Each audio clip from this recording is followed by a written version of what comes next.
Namaste students, myself Dr. Komal Rathod, Assistant Professor, Department of Kumar Bhritya, Faculty of Ayurvedic Science, Jyoti Vidyapeeth, Women's University, Jaipur Rajasthan.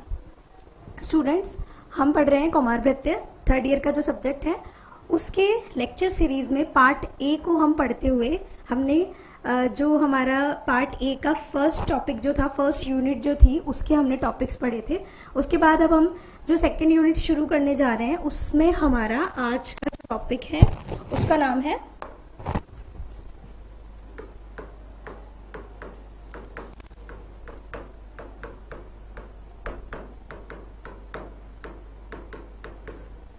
नवजात शिशु परिचर्या। नवजात शिशु परिचर्या के बारे में पहले जानते हैं कि नवजात शिशु परिचर्या होता क्या है। देखिए, यहाँ पे शब्द है नवजात, शब्द लिखा है नवजात। नवजात का मतलब समझिए। नवजात, जैसे कि मैंने जब आपको वह वर्गीकरण पढ़ाया था तो वह वर्गीकरण के अंदर मैंने आपको बताया था कि नवजात, सद्योजात और ये जो शिशु, बालक, कुमार किसे कहा जाता है, मैंने आपको वो एज क्राइटेरिया आयुर्वेद के अनुसार बताया था, जिसमें बताया था नवजात वो होता है कि जो जस्ट उत्पन्न हुआ है।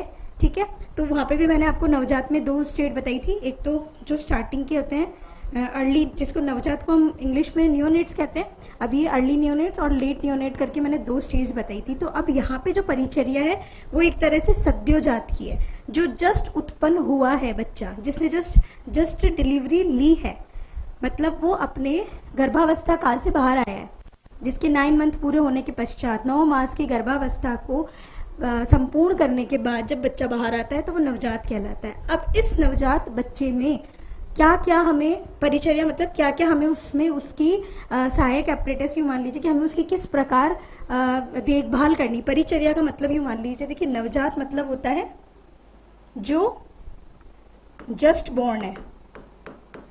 ठीक है, जस्ट बॉर्न है, शिशु यानी कि नियोनेट, और परिचर्या मतलब केयर टेकिंग। ठीक है, तो जो जस्ट बॉर्न नियोनेट है उसकी केयर टेकिंग के लिए हमारे आचार्यों ने, हमारे आचार्य चरक, आचार्य सुश्रुत और आचार्य वाग्भट ने क्या क्या प्रोसीजर बताए हैं। क्योंकि आचार्य चरक, सुश्रुत और वाग्भट ने नवजात शिशु परिचर्या के अलग अलग चरण बताए, अलग अलग उसमें प्रोसेस बताएं कि आचार्य चरक बोलते हैं कि हमें जस्ट उत्पन्न हुए जो शिशु है उसमें पहला कर्म क्या करना है, फिर दूसरा क्या करना है। तो मैं आज आपको यही बताऊंगी इसमें कि इसमें हमें फर्स्ट कौन सा कर्म करना है। तो देखिए, सबसे पहले मैं बताती हूँ आपको, एक टेबल बनाते हैं हम, टेबल के अनुसार ही हम पता करते हैं।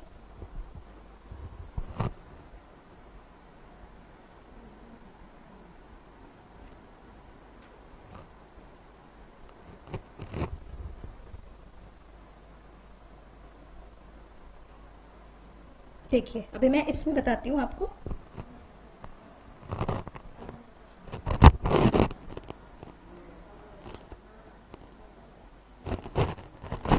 ठीक है, ये बनाया हमने। अब हम इसको थोड़ा सा इसके वृत्त बढ़ा देते हैं।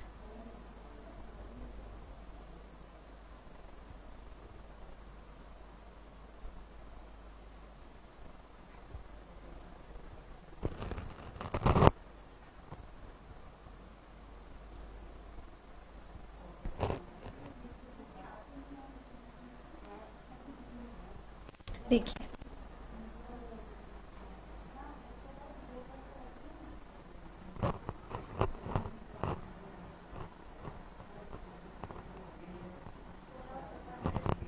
ठीक है, अब मैं आपको इसमें टेबल बता रही हूँ। ठीक है, मैं यहाँ पे लिखूंगी, देखिए ना, यहाँ पे मैं लिखती हूँ आचार्य चरक, यहाँ लिखूंगी आचार्य सुश्रुत, और यहाँ लिखूंगी आचार्य वाग्भट। ठीक है, ये आचार्य हो गए। अब यहाँ पे मैं कर्म डालूंगी कि कौन से आचार्य ने पहले कौन सा कर्म बताया, क्योंकि ये हमें जानना जरूरी है। क्योंकि एग्जाम में अधिकतर जब भी आप एमडी या पीजी, प्री पीजी के एग्जाम्स देते हैं या प्री पीएचडी के एग्जाम्स देते हैं पढ़ने के बाद कुछ, तो इसमें आपको ऐसे पूछा जाता है कि कौन से आचार्य ने शिशु परिचर्या में प्रथम क्या बताया है, उसके उपरांत क्या बताया है। तो हमें ये चीज जाननी बहुत जरूरी है। ठीक है, तो यहाँ पे अब देखिए आप, ठीक है, तो आचार्य चरक की बात करते हैं। तो सबसे पहले इसको शुरू करने से पहले मैं आपको बता रही हूँ, सबसे पहले आचार्य चरक ने बोला है।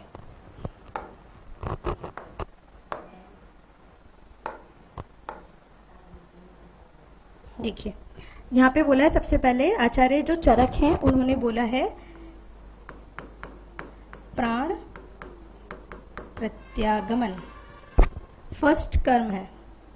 ठीक है, प्राण प्रत्यागमन के लिए बोलते हैं। इसमें सबसे पहले देखिए बात ऐसी बताइए कि सबसे पहले चरक ने बोला जैसे ही बच्चे की डिलीवरी हुई, बच्चा उत्पन्न हुआ, बच्चा उत्पन्न होते ही सबसे पहले हमें उसके प्राणों का रक्षा करनी है। कि प्राण प्रत्यागमन के लिए एक लाइन आई है, प्राण प्रत्यागमन होता क्या है? प्राण प्रत्यागमन का मतलब होता है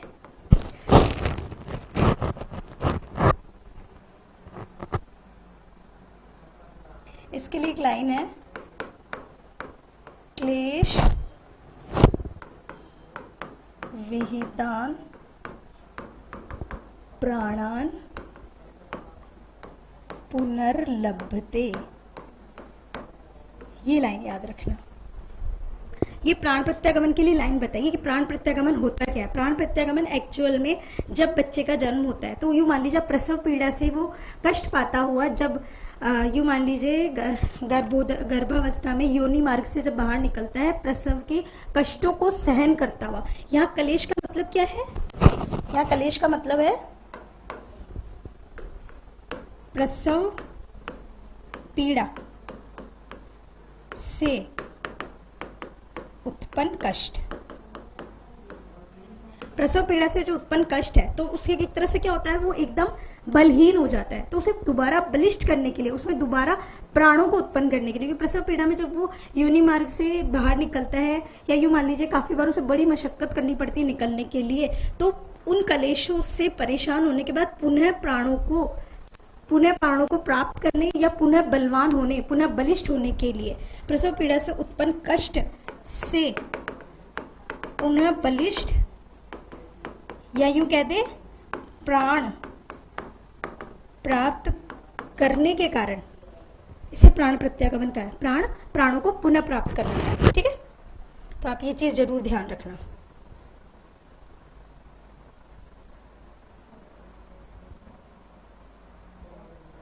ठीक है, अब मैं आपको वापस इस पे आ जाती हूँ कि फर्स्ट पॉइंट आचार्य चरक ने क्या बोला है, प्राण प्रत्यागमन। ठीक है, ये चीज आप जरूर ध्यान रखना। प्राण प्रत्यागमन इज द फर्स्ट पॉइंट। ठीक,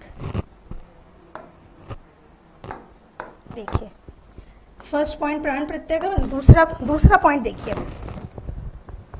फर्स्ट पॉइंट प्राण प्रत्यागमन हो गया। अब इसके बाद आप क्या कराओगे, नाल छेदन। थर्ड पॉइंट हो जाएगा स्नान। प्राण प्रत्यागमन करा दिया। प्राण प्रत्यागमन का मतलब ये है कि अगर उसके प्राण अगर खत्म से हो गए, उसको ना वो सांस ले पा रहा है, ना वो हिल रहा है, डुल रहा है, तो हमें उसके लिए क्या करना है। मैं डिटेल में आपको प्राण प्रत्यागमन पे पूरा एक वीडियो बनाऊंगी जिसमें मैं आपको बताऊंगी प्राण प्रत्यागमन प्रोसेस करते कैसे हैं। इसमें मैं आपको वर्बली बता देती हूँ कि प्राण प्रत्यागमन के अंदर जब बच्चा जन्म लेता है तो अगर वो बिल्कुल भी सांस नहीं ले रहा है या चेष्टाएं नहीं कर पा रहा है तो उसके कानों में 2 पत्थर से बजाते हैं। बजाने के बाद मतलब उसके कानों में साउंड वेव्स जाती है। साउंड वेव जाने से भी उसके रेस्पिरेटरी रिफ्लेक्सेस बढ़ते हैं, तो वो सांस लेने लगते हैं। उसके बाद अश्मनों संगठनों करनेयों बोलते हैं। उसके बाद ठंडे और उष्ण जल से उस बच्चे का मुख का परिषेक करते हैं। इससे भी उस बच्चे की फेशियल नर्व्स पे ठंडे पानी और गर्म पानी के छींटे देने से भी बच्चे पे एक तरह से नर्व रिफ्लेक्स बढ़ते हैं और रेस्पिरेशन बढ़ता है। इसके बाद थर्ड पॉइंट देखिए कि इसके अंदर बच्चे को हम कृष्ण कपालिका सूप से उसके ऊपर हवा भी करते हैं। ये सब मैं आपको प्राण प्रत्यागमन के अंदर बता रही हूँ कि प्राण प्रत्यागमन में हम क्या क्या करते हैं। ठीक है, इसके बाद आपका नेक्स्ट पॉइंट है नाल छेदन। अब प्राण प्रत्यागमन होने के बाद तब तक जब बच्चे को सेपरेट नहीं करते माँ से, प्राण प्रत्यागमन के अंदर जब तक आप ये प्रोसेस कर रहे हो, उसके कानों में आप कंकर बजा रहे हो, पत्थर बजा रहे हो, उसके ठंडे गर्म जल के आप उस पर मुख का परिषेक कर रहे हो, या फिर आप उसके कृष्ण कपालिका सूप से आप उस पर हवा लगा रहे हो, तो वो सब कर्म करने तक हम बच्चे को माँ से अलग नहीं करते। मतलब नाल छेदन प्राण प्रत्यागमन के बाद ही करते हैं, ऐसा आचार्य चरक ने बताया है। ठीक है, नाल छेदन हो गया, स्नान हो गया। अब इसके बाद क्या कराएंगे, मुख विशोधन। मुख विशोधन, ठीक है, मुख विशोधन होने के बाद, अब मुख विशोधन करा दिया, मुख विशोधन होने के बाद करवाते हैं गर्भोदक वमन। गर्भोदक वमन का मतलब देखिए,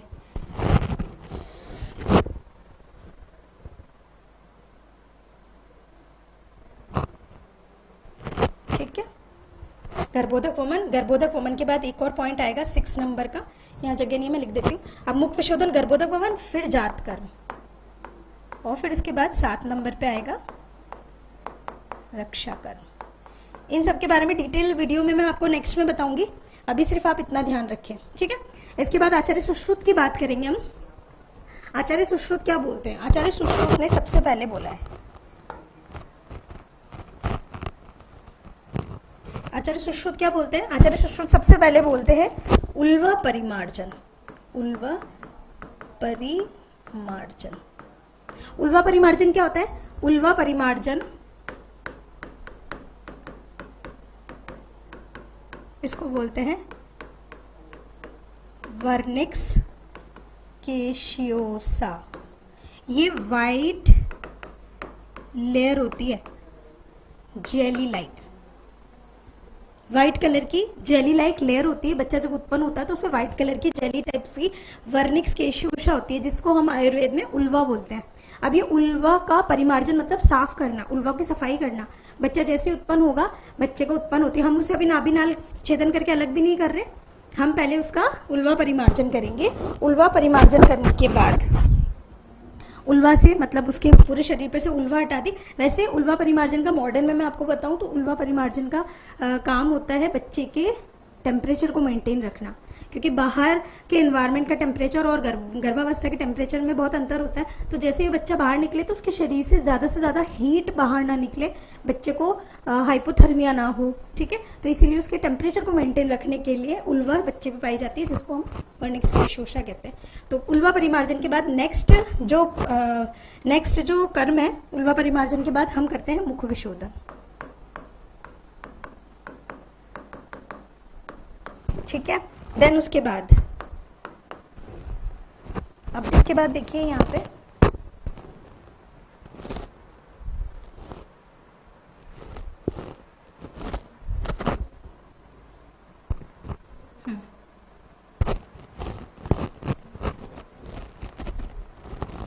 इसके बाद है पिच्चुधारण, ठीक है। उसके बाद नाभिनाल छेदन, देन इसके बाद जात कर्म, स्नान कर्म, ठीक है। उल्वा परिमार्जन, आप देखिए यहाँ पे सुश्रुत ने प्राण प्रत्यागमन शब्द यूज नहीं किया। सबसे पहले उन्होंने उल्वा को हटाने के लिए कहा, उसके बाद उसका मुख का विशोधन करेंगे, बच्चे में पिच्चु धारण करेंगे, उसके बाद नाभिनाल छेदन करने के बाद बच्चे में हम जात कर्म करते हैं। जात कर्म के भी ऊपर भी मैं आपको बताऊंगी जात कर्म क्या होता है, मतलब जो सद्योजात बच्चा है उसमें सबसे पहले कौन सा कर्म करना है। अब ये जात कर्म है तो सबसे पहले ये आना चाहिए था, लेकिन यहाँ पे जात कर्म का इंपॉर्टेंस है कि बच्चे को पोषण के लिए हम सबसे पहले क्या खिलाएंगे। संस्कारों में जात कर्म का बहुत अच्छे से वर्णन है, मैं आपको इसके बारे में थोड़ी जानकारी दूंगी नेक्स्ट वीडियो में। अभी तो आप सिर्फ ये समझिए कि कौमार प्रत्यय के अंदर नवजात शिशु परिचर्या के अलग अलग आचार्यों ने कौन कौन से स्टेप बताए हैं जो हमें सबसे पहले करने हैं, ठीक है। तो यहाँ पे ये इंपॉर्टेंट है कि प्राण प्रत्यागमन जो है वो आचार्य चरक ने बताया है सबसे पहले, ठीक है। वैसे सुश्रुत चरक से पहले के हैं आचार्य, लेकिन उन्होंने सबसे पहले उल्वा परिमार्जन शब्द दिया है, ठीक है। अब वाग्भट की बात करें तो अब वाग्भट भी सबसे पहले क्या बोलते हैं? उल्वा परिमार्जन। यहाँ देखिए वाग्भट की बात करते हैं तो वाग्भट ने सबसे पहले क्या बताया?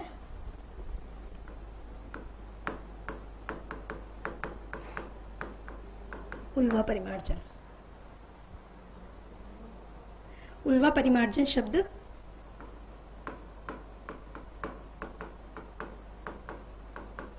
ठीक है, उल्वा परिमार्जन शब्द दिया है आचार्य वाग्भट ने। बच्चे का जब जन्म होता है तो सबसे पहले हम उल्वा परिमार्जन करते हैं। उसके बाद उल्वा परिमार्जन करने के बाद हम क्या करेंगे? बच्चे के नाभिनाल छेदन, ठीक है। नाभिनाल छेदन करने के बाद हम करेंगे स्नान, ठीक है। उसके बाद अब यहाँ पे देखिए स्नान हो गया। स्नान होने के बाद पिच्चु धारण,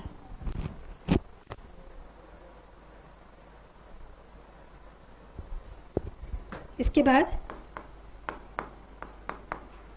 पिच्चुधारण, और अब सबसे इंपॉर्टेंट बात आती है, इसके बाद आता है स्वर्ण प्राशन।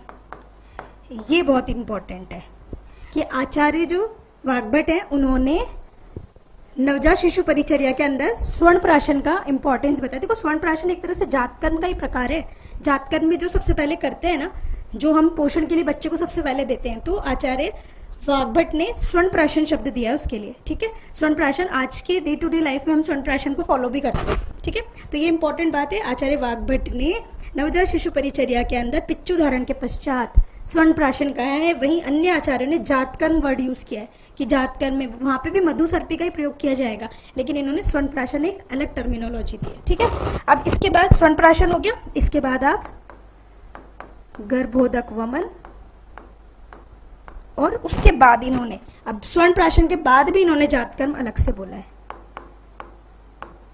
ठीक है, तो ऐसा नहीं है कि स्वर्ण प्राशन कह दिया तो जातकर्म नहीं बोला, जातकर्म भी बोला, अलग से बोला है। तो यहाँ पे फर्स्ट नंबर पे उल्वा परिमार्जन, उसके बाद नाभिनाल छेदन, स्नान, पिच्चुधारण, स्वर्ण प्राशन, गर्भोदक वमन, और लास्ट में 7 नंबर पे है जातकर्म। ठीक है, तो आप ये चीज हमेशा ध्यान रखें, इसमें से क्वेश्चन पक्का आएगा। यही पूछा जाएगा कि सबसे पहले किस आचार्य ने प्राण प्रत्यागमन शब्द का प्रयोग किया। प्राण प्रत्यागमन या फिर सिर्फ ओनली प्राण प्रत्यागमन किसने बताया नवजात शिशु परिचर्या में, तो आचार्य चरक। इसके बाद नाभिनाल छेदन है, नाभिनाल छेदन, और इन सभी कर्मों को मैं डिटेल में आपको समझाऊंगी। पर अभी इस सेशन में आपको ये जानना जरूरी है कि कौन से आचार्यों ने सबसे पहले कौन सा कर्म बताया, और इसकी इंपॉर्टेंस भी इस प्रकार है। उल्वा परिमार्जन यहाँ, इसके बाद उल्वा परिमार्जन के बाद आचार्य सुश्रुत ने सेकंड नंबर पर कौन सा कर्म बताया है, यहाँ पे नाभिनाल छेदन बोला, वही नाभिनाल छेदन आचार्य सुश्रुत ने सबसे लास्ट में, मतलब सेकंड लास्ट थर्ड लास्ट पे बोला है। ठीक है, स्वर्ण प्राशन कौन से आचार्य ने बताया। तो ये बहुत इंपॉर्टेंट चीज है कि हम इस टेबल को समझें और इसे याद करें, क्योंकि अगर आपके बीएमएस लेवल में भी अगर नवजात शिशु परिचर्या पूछी जाती है तो वहां पे भी हमें इस टेबल को सबसे पहले याद रखना है, इसके बाद ही हमें नवजात शिशु परिचर्या को डिटेल में बताना है। और इस पे क्वेश्चन हमेशा आता है, हर एग्जाम में आता है। बीएमएस में कौमार भत्ते का अगर आप पेपर दोगे तो आपको ये नवजात शिशु परिचर्या क्वेश्चन पूछेंगे या फिर प्राण प्रत्यागमन पूछेंगे। ठीक है, तो अब नेक्स्ट वीडियो में आपको इसके बारे में डिटेल में बताऊंगी। आज के सेशन में इतना ही, नेक्स्ट सेशन में मिलते हैं डिटेल।